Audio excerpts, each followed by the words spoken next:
Saya Nurjanati binti Abdul Hamid, nombor matriks 258129. Saya akan menerangkan mengenai pengenalan. Kerajaan tempatan merupakan kerajaan peringkat ketiga juga berfungsi sebagai mekanisme penting untuk meneruskan dasar dan memudahkan pelaksanaan strategi dan program berkaitan kerajaan persekutuan dan negeri. Kerajaan tempatan adalah merupakan sebuah entiti atau organisasi mempunyai pengaruh dalam mentadbir sesebuah tempat atau kawasan yang dinaunginya. Kerajaan tempatan juga merupakan sebuah agensi awam yang menyediakan perkhidmatan kepada masyarakat untuk penambahbaikan koperasi. Merupakan penyumbang utama menyediakan perkhidmatan yang paling dekat dalam pembangunan masyarakat terutamanya untuk rakyat setempat. Terdapat beberapa kriteria kerajaan tempatan untuk menyampaikan fungsi dengan baik. Perbezaan tanggungjawab antara kerajaan tempatan dan kerajaan pusat, perbezaan antara ruang lingkup tugas kedua-duanya yang mudah untuk dilihat. Setiap unit kerajaan tempatan mempunyai kawasan keuangan, geografi dan demografi. Hubungan antara pegawai yang diundi, bahagian pembuat keputusan dan pegawai yang dilantik perlu bersifat produktif dan bekerjasama untuk memenuhi fungsinya untuk berkhidmat kepada rakyat. Assalamualaikum warahmatullahi wabarakatuh dan salam sejahtera. Saya Bobby Wu, nombor matriks 290752, akan membentangkan berkenaan dengan sejarah kerajaan tempatan. Perkembangan kerajaan tempatan di Malaysia dikaitkan dengan perluasan pengaruh British di wilayah ini di semenanjung Malaysia dan kemudiannya merebak ke Sabah dan Sarawak. Tahun 90-an merupakan perkembangan institusi kerajaan tempatan di negeri-negeri dalam Malaysia termasuk Sabah dan Sarawak. Sistem kerajaan tempatan dimulakan melalui pembentukan lembaga sanitari pada tahun 1907 dan digantikan oleh lembaga bandaran pada tahun 1930. Pada tahun 1950, beberapa lembaga bandaran telah ditukar menjadi majlis bandaran melalui ordinan pilihan raya pihak berkuasa tempatan. Proses penstrukturan semula kerajaan tempatan bermula dengan penggubalan Akta Kerajaan Tempatan sementara pada tahun 1974. Fokus utama akta ini ialah pengenalan lembaga pengurusan dalam struktur pengurusan pihak berkuasa tempatan individu. Lembaga pengurusan akan menjadi pengganti kepada majlis. Pada tahun 1976, satu akta baru yang dipanggil Akta Kerajaan Tempatan, Akta 171, telah diperkenalkan untuk memulakan penstrukturan semula sistem kerajaan tempatan secara menyeluruh di negara. Assalamualaikum dan salam sejahtera. Saya Nur Suryati binti Abdullah, bernombor matrik 290769, ingin membentangkan tentang struktur pihak berkuasa tempatan. Keahlian kerajaan tempatan terdiri daripada mereka yang dilantik daripada kalangan ahli-ahli politik dan ketua-ketua jabatan teknikal di peringkat daerah. Ahli-ahli majlis penguasa tempatan dilantik berdasarkan beberapa ciri tertentu, iaitu orang yang bermaustautin di kawasan penguasa tempatan itu sendiri. Yang kedua, mempunyai pengalaman dan pengetahuan dalam urusan kerajaan tempatan. Yang ketiga, berasal daripada suatu bidang pekerjaan, perdagangan dan perindustrian. Yang keempat, berkemampuan untuk mewakili semua kaum di kawasan penguasa tempatan itu. Biasanya terdapat sekurang-kurangnya 8 jawatan kuasa bagi penguasa tempatan. Antara jawatan kuasa yang ditubuhkan ialah jawatan kuasa keindahan dan kebersihan, bandar, kewangan, perlesenan, lalu lintas dan perancangan. Jawatan kuasa tempatan mempunyai 3 fungsi utama, iaitu menyedia dan merancang pembangunan, membincang isu dan masalah berkaitan bidang tugas penguasa tempatan serta membuat keputusan dan cadangan. Dan yang ketiga, menyediakan kertas kerja tentang kegiatan penguasa tempatan bagi jangka masa panjang untuk dipertimbangkan dan kelulusan majlis penguasa tempatan. Pegawai pentadbir yang utama bagi sebuah penguasa tempatan ialah setiausaha yang bertanggungjawab dalam urusan pentadbiran. Beliau dibantu oleh kaki tangan semua kumpulan yang dilantik sendiri-sendiri oleh penguasa tempatan. Terlibat dalam struktur pihak berkuasa tempatan ialah Datuk Bandar atau yang di-Pertua Majlis atau pegawai daerah. Ciri-ciri organisasi ini ialah gelaran Datuk Bandar untuk Dewan Bandaraya, dilantik oleh kerajaan negeri dan boleh disandang oleh Menteri Besar atau Ketua Menteri. Yang ketiga ialah Di wilayah persekutuan, jawatan ini dilantik oleh menteri yang bertanggungjawab ke atas wilayah persekutuan. Dan yang terakhir ialah tugas utamanya ialah untuk mempengerusikan mesyuarat dan memanggil mesyuarat. Seterusnya ialah setiausaha. Ciri-cirinya ialah merupakan pegawai utama yang memastikan kelancaran pentadbiran kerajaan tempatan. Selain itu ialah pegawai-pegawai. Ia terbagi kepada dua kumpulan, iaitu kumpulan profesional dan kumpulan pentadbir. Kumpulan profesional terdiri daripada pegawai teknikal dan pentadbir ialah yang menjalankan pentadbiran. Ia terdiri daripada 8 hingga 24 orang. Dan organisasi yang terakhir ialah ahli-ahli majlis. Ciri-cirinya ialah telah berkhidmat dalam tempoh 3 tahun.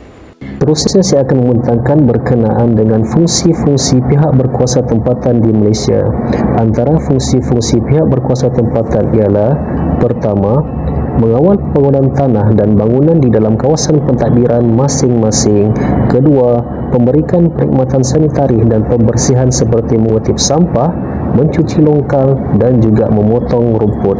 Ketiga, mendirikan klinik dan dispensari awam dengan menetapkan bayaran bagi rawatan. Keempat, menjaga dan mengawal kesihatan awam. Kelima, menyediakan perumahan awam. Keenam, membina dan menyelenggara kemudahan rekreasi seperti taman awam, padang permainan, kolam renang dan juga gimnasium. Ketujuh, mengurus pasar dan juga gerai-gerai. Kelapan, menyelenggara dan membaiki jalan-jalan awam. Kesembilan, membina betung-betung awam. Dan terakhir, membina dan menyelenggara parit dan alur air.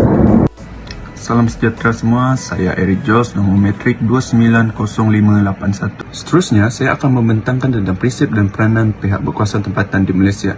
Terlebih dahulu, kita akan melihat kepada prinsip pihak penguasa tempatan. Terdapat dua prinsip utama yang menetapkan fungsi penguasa tempatan.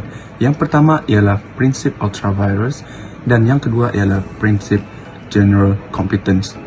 Prinsip ultra vires menetapkan bahawa penguasa tempatan hanya berfungsi mengikut tugas dan tanggungjawab yang ditetapkan oleh undang-undang. Dalam prinsip ini, penguasa tempatan di Malaysia berfungsi berpandukan bidang kuasa dan tugas yang disenaraikan oleh undang-undang. Manakala prinsip general competence memberi kuasa kepada penguasa tempatan menjalankan sebarang kegiatan dan dengan syarat penguasa tempatan ini mampu membiayai kegiatan tersebut. Prinsip ini juga memberi penguasa tempatan kuasa yang agak luas. Secara amnya, kerajaan tempatan memberi kepercayaan tugas dan peranan kepada pihak penguasa tempatan ini bagi memantau, menjaga dan memberi perkhidmatan yang terbaik kepada alam sekitar, orang awam, sosial dan juga pembangunan. Kita beralih kepada peranan pihak berkuasa di tempatan di Malaysia. Kita akan melihat peranan pihak berkuasa dalam 4 aspek, iaitu alam sekitar, sosial, pembangunan dan orang awam. Yang pertama, dari aspek alam sekitar. Pihak berkuasa tempatan berperanan untuk memantau aktiviti kawalan haiwan kacau ganggu, sampah haram dan pencemaran alam sekitar yang boleh mengancam keselamatan penduduk di kawasan pentadbiran, majlis dan juga mempunyai pelbagai unit kesihatan. Antaranya adalah unit alam sekitar, unit kawalan penyakit, unit kawalan perniagaan, kualiti makanan dan kesihatan am. Dari segi aspek sosial pula, pihak berkuasa tempatan bertanggungjawab untuk menyediakan kemudahan-kemudahan sosial seperti pusat penjagaan anak-anak atau klinik-klinik di bawah program kesihatan mereka ataupun ambulans dan juga kenderaan jenazah. Selain itu, pihak berkuasa tempatan juga berperanan untuk menyelenggara air-air pancut, menyediakan pencahayaan jalan-jalan awam serta menyediakan perkhidmatan kepada masyarakat, membangunkan ekonomi setempat, menyelaraskan pembangunan sosial dan fizikal. Aspek yang ketiga ialah aspek orang awam. Pihak berkuasa tempatan berperanan untuk mengurus sistem kebersihan dan sisa pepejal, membersihkan parit-parit dan jalan-jalan. Bukan itu saja, pihak ini juga bertanggungjawab atas pelesenan gerai-gerai jualan, peniaga-peniagaan kecil-kecilan, pekedai dan pengusaha perniagaan yang secara lahiriahnya boleh mengganggu ketenteraman awam. Dari aspek pembangunan pula, pihak berkuasa tempatan di Malaysia mempunyai peranan untuk memenuhi pelbagai keperluan penduduk dan sektor perniagaan. Hal ini seiring dengan tekanan dalam menghadapi pembangunan yang rancak. Oleh itu, hal ini memerlukan pihak berkuasa tempatan untuk menjalankan pelbagai jenis peranan dan tanggungjawab yang meliputi fungsi menyampaikan kemudahan dengan cekap dan menjana pekerjaan. Assalamualaikum warahmatullahi wabarakatuh dan salam sejahtera. Saya Nurul Hidayah binti Muhammad Kamal, nombor matrik 290692 akan membentangkan berkenaan perancangan dan kawalan pembangunan dalam pihak berkuasa tempatan. Pihak berkuasa tempatan diwujudkan untuk menyediakan kawalan pembangunan bagi kawasannya. Di Malaysia, pembangunan berpandukan rancangan pembangunan khusus seperti struktur dan rancangan tempatan.